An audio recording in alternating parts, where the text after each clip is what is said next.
Implementing SAP Note in SAP System. SAP Notes are small corrections delivered by SAP before releasing the support package. Before implementing the note in the system, please read the note completely and understand if it is valid for your system by checking the support packages section of the S note.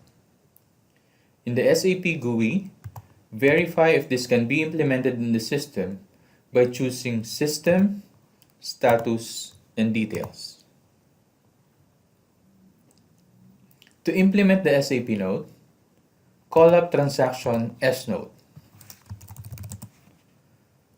Choose the Download SAP Note button and enter the note number on the Note Assistant pop-up box and choose Execute.